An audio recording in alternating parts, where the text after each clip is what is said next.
15.3 million jobs were lost during May 2021. Employment in India fell from 398.8 million in April 2021 to 375.5 million in May, a 3.9% fall, according to the Centre for Monitoring Indian Economy, or CMIE. While this number is nowhere close to the loss of 114 million jobs in April of 2020 due to the nationwide lockdown, it is still alarming, as May's number is higher than the fall recorded in November of 2016 post-demonetization. It is clear the labour market crisis created by the COVID-19 pandemic is far from over. In fact, CMIE's data shows that May is also the fourth consecutive month of a fall in employment and is worrisome, since just in April and May, India lost 25 million non-farm jobs, an indication of the pain in the informal economy. While the second wave has hurt economic activity across the board, startups and small businesses were better equipped and implemented learnings, leveraged technology to survive and sustain their businesses, as per consulting and research firm Zenove. SMBs across sectors have laid off employees as demand and sales were impacted. Hiring activity is expected to accelerate, albeit conservatively, once the economy reopens. Startups in sectors like e-commerce, health tech, ed tech, delivery, logistics, and of course fintech have been actively hiring due to the surge in demand. However, recovery of jobs in travel, hospitality, mobility, and many others is likely to take a while. Good evening. Thanks very much for joining us on Young Turks, India's longest running show on startups and entrepreneurship. I'm Shereen Bhan. Joining me now to talk about the labour market, the opportunities and the challenges, Madan Padaki, the co-founder of Global Alliance for Mass Entrepreneurship, or GAME, Gayatri Vasudevan, the chairperson of LabourNet Services, and Gurpreet Singh, co-founder of Avigna. Appreciate you joining us here on the programme. Madan, let me come to you now and start by asking you about what you make of the impact on the labour market, on jobs, on account of the second wave. Unlike the previous lockdown, which was very harsh and a blunt instrument, this time, because of the various relaxations, especially for industrial clusters, it has not been as bad as we saw last year. What's been the impact on the job market? Thank you, Shereen, for inviting me to be on this conversation. We at GAME have been tracking about 1,500 odd entrepreneurs across the length and breadth of the country. Well, of course, there was shock last year from the lockdown, and how do you cope with that? I would say that from our conversations with entrepreneurs, the impact, well, it has not been that shocking. It has been fairly brutal. You know, a large percentage of our entrepreneurs, the small businesses that we work with, struggle to find ways to make both ends meet, struggle to find customers, to get footfalls in their stores, are dipping into savings heavily, and of course are struggling to find loans in the market. I would say that the uncertainty that is looming over their businesses at this point of time is probably higher than what it was last year, though they have found coping mechanisms that has worked for them last year and applying it to this year. But our assessment is that it is definitely bad, if not worse. Okay, let me just understand from you. You're saying that it's not as shocking, because what we saw happen last time with the national lockdown was the fact that it was literally overnight, in a few hours, and it was across the board. But you're saying that this time around the impact is as brutal, if not more. Now, you know, what is the uncertainty most about? Because what we are seeing at this point in time, our states are now getting back into some sort of unlock, some sort of calibrated, phased reopening. So what are they most concerned about? We've also got the vaccination drive underway, albeit on a, you know, snail's pace in comparison to what is required at this point in time. So what are they most concerned about from an outlook perspective? So in my conversations with various entrepreneurs, Shereen, the uncertainty is about whatever we're calling it as wave 2, wave 3. When will this end? Will cases continue to spike after the unlock? If so, when will vaccination get over? So I think the duration, in which we will see normalcy come back, whether it's going to be 2 months, 4 months, 6 months, and therefore, as entrepreneurs, what should we be planning for, and how long is the uncertainty? So how long do I need to survive this phase and with its many waves? I think that is creating a lot of uncertainty in the minds of entrepreneurs. Yeah, that I would imagine, and you know, there's just no way of being able to second guess that till you actually start to see a reopening, and whether that reopening is then sustainable. I think that's the larger issue. Gayatri, thanks very much for joining us. I want to understand from you, you know, when we talk about the impact of jobs at LabourNet, what's the data telling you in terms of hiring? Which are the sectors that are most impacted? Which are the sectors where you believe there are opportunities and, in fact, net hiring? So thanks first for inviting me in, Shereen. We're seeing enormous hiring in the health sector. So hospitals, intermediaries, you're seeing a lot of hiring. For example, there is at any point of time, you have at least 10,000 vacancies across hospitals in major cities, open vacancies which are coming in. If you look at logistics, there's a lot of hiring which is going on. And when I look at healthcare sector, you're looking at vaccinators, nurses, ward boys, help desks, the range other than the medical staff alone. I'm not even talking of the doctors and nurses, doctors and above layers. I'm talking of the allied. So there's a requirement for radiologists and others. Yeah. Logistics is really booming. So I think these are the sectors where I see enormous hiring happening. You know, you talked about the shortages that we're seeing in the healthcare sector, and that's where there's been an exponential surge in demand, as well as the logistics sector, purely because e-commerce has taken off in such a big way on account of all the restrictions in the lockdown. But, you know, are these vacancies being filled? You know, is there enough talent available? Are people being reskilled, upskilled to be able to make use of these opportunities, Gayatri? What's the challenge there? So, Shereen, I think that's where we've not focused.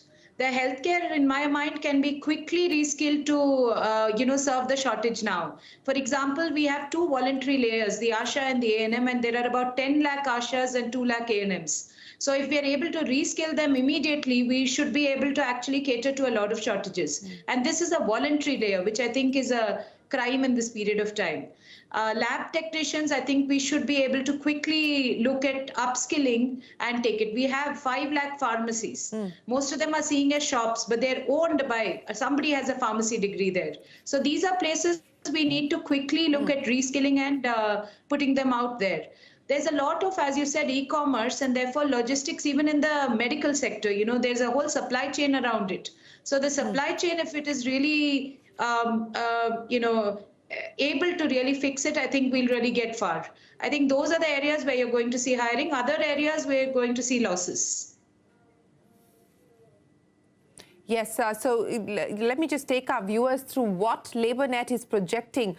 New job creation by 2022, road freight 18 lakh, warehouses between 1.2 to 1.5 lakh, courier services 60,000, packaging 40,000. Gurpreet, you know, when you hear those numbers, what are you seeing on your platform? You know, we were talking about being able to reskill, upskill to ensure that people can actually benefit and avail of the opportunities that are opening up. What are you seeing on this front? Thanks for having me, Shereen, here. So, Shereen, due to the lockdown restrictions on field-driven non-essential work, we actually saw 30% of active workforce had to stop their existing work. So what we did that we were able to accommodate about 2/3 of this workforce in alternative opportunities, which is primarily remotely driven tasks as well as essential last mile offerings. Okay. Now, these are the sectors which are currently booming, including the healthcare sector, as Gayatri pointed out. So now, in order to pull this off, there were multiple problem statements that we had to take care of. Firstly, we identified which unemployed workers could be mapped to alternative opportunities. So here, the parameters that had to be considered were demand availability, earning potential, similar skill sets, among others, right?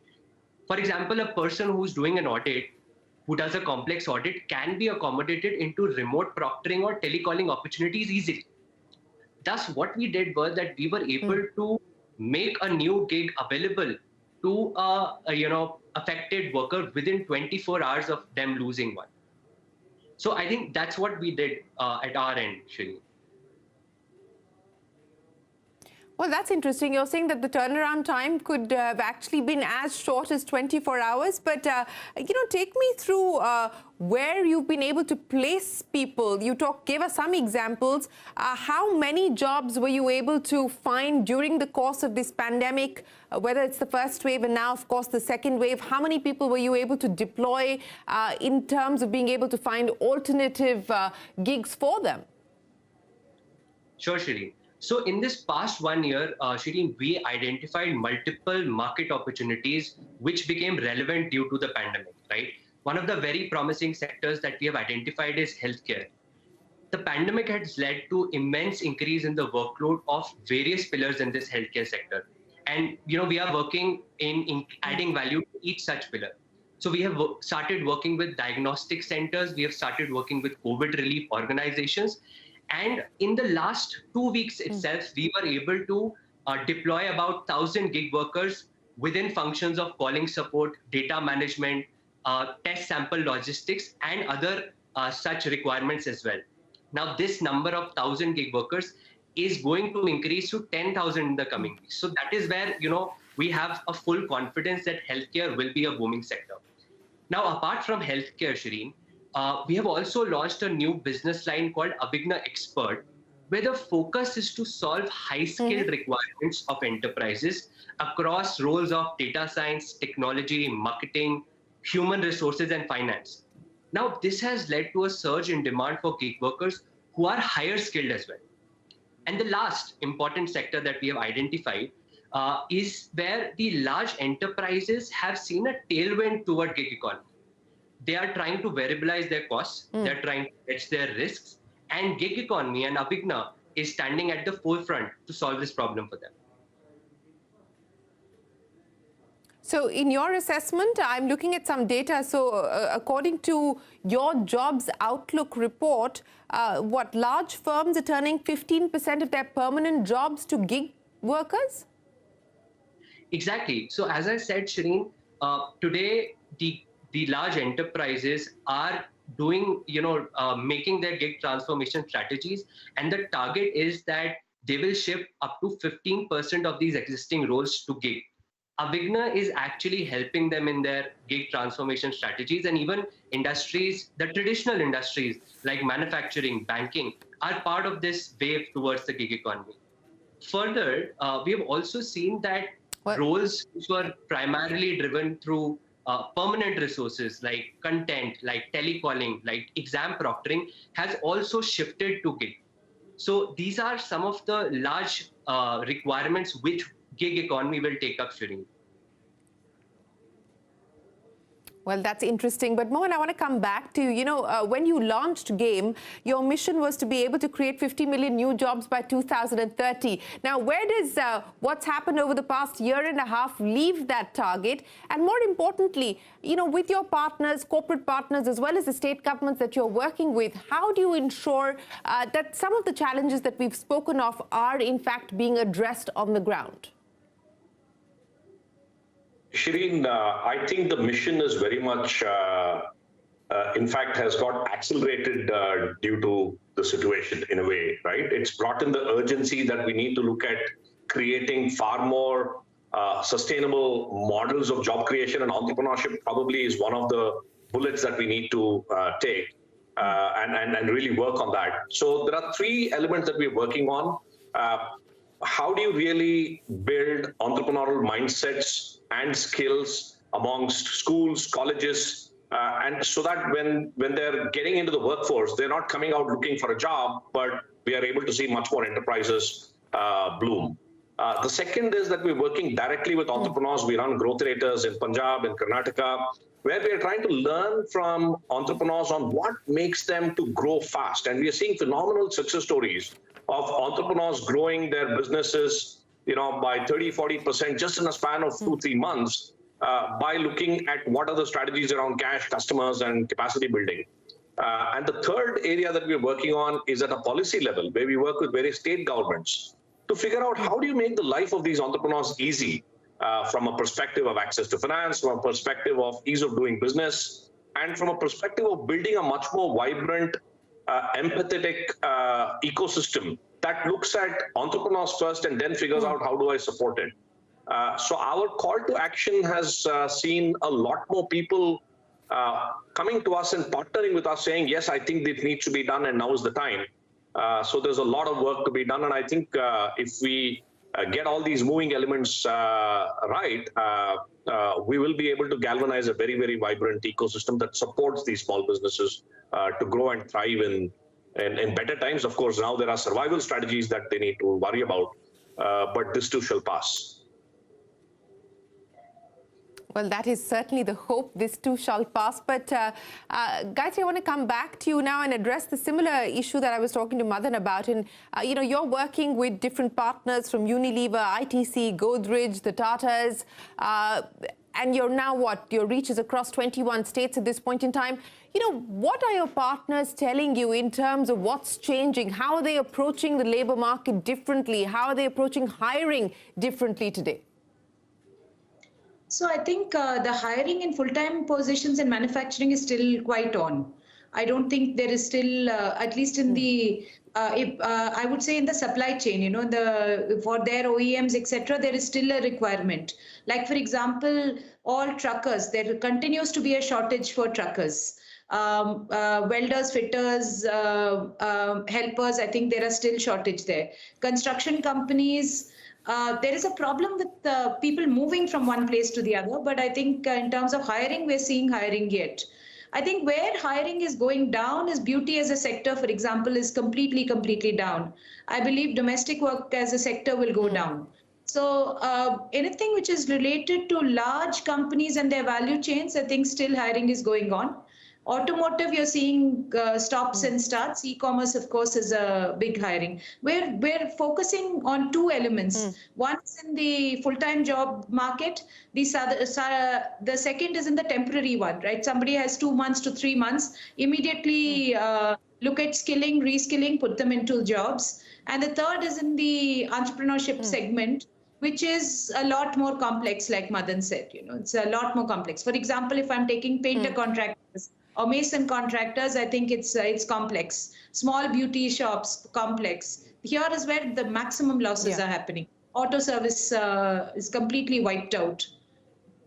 Those are the sectors which are really struggling.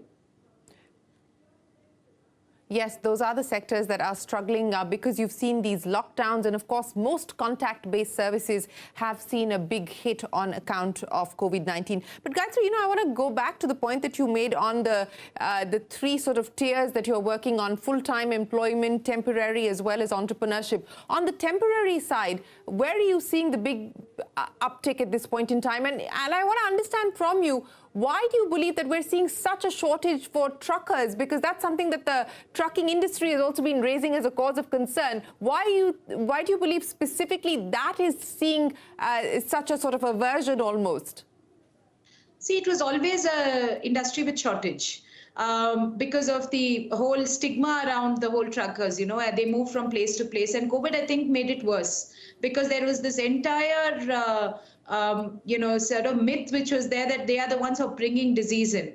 So they couldn't even have food at toll gates, and, villages shut down to them. So I think the trucking industry has been very, very badly hit. I would say transport as such has been very badly hit. I see buses, there are no buses between villages to the tehsil or the taluk headquarters. So vehicles as such, the entire transport industry is hit, and trucking is the worst, I would say. Temporary hiring is at this point happening heavily in the healthcare sector. So they need vaccinators, like just as I was coming in, I got a call saying, give me 20 teams of vaccinators, teams of 6 within the next few hours. So you're seeing that kind of immediate demand which is required. And these demands, contrary to our belief, is not just the vaccinator. There's a lot of support staff which is required. So I think there are opportunities, but you have to look for it and quickly pivot. I also feel the state systems need to plan better, because all this is happening in the private sector. But as far as the services to the poor are concerned, if we plan better, I'm sure there'll be jobs. Yes, and you need to align the demand and supply side. Very often we don't do that effectively. But Gurpreet, I want to come back to you. You know, as Gayatri was pointing out, and that's something that you mentioned as well, that healthcare is the one specific area where you are seeing job creation like never before, whether it's vaccinators or ward boys or teleconsultation. I mean, it's all up in the air at this point in time, looking for takers. Where else are you seeing significant demand at this point in time, Gurpreet? Sure, Shereen. So, Shereen, as I mentioned that some of the remotely driven verticals like exam proctoring, telecalling, content have taken a front seat in the gig economy because remote work has become the new norm across industries. So as we speak, more and more functions will follow and we will witness more and more adoption of gig. The second important trend that we see is that, as I mentioned, large enterprises are looking to variabilize their costs. They are trying to hedge their risks, and they are enforcing gig transformation strategies as of now. And by 2020, I see 50% of those roles being converted to gig, and I'm very confident about it. The one other point that I want to make out here, along with healthcare, as Gayatri mentioned, Kirana tech and ed tech have also gained a lot post the pandemic. And this trend will continue in the remaining months to come in the 20,000, 21, 22, trajectory as well. So overall, gig economy has gained due to the pandemic. New doors have opened up. And in general, the gig economy and Avigna is looking to uncover more such opportunities and alleviate the problems of underemployment, unemployment, lack of skills in India. We, as Avigna, want to create meaningful opportunities for the next 1 million gig workers in the next 1 year itself. Well, we wish you the very best of luck with that aspiration, Gurpreet. And we do hope that policymakers, as well as corporate India, is listening to what Madan, Gayatri and Gurpreet are telling us. There are radical shifts in the labor market. Perhaps many of the jobs of the past are going to be redundant, and we're looking at creating a new set of jobs altogether. There is opportunity, but we need to be mindful of the skill requirement and ensure that the talent is actually catering to what the needs of the market are. Madan, Gayatri and Gurpreet, always a pleasure. Appreciate you joining us here on this special edition of Young Turks as we decode the labor market. We will wrap things up here. Stay tuned. There's a lot more coming up right after the break.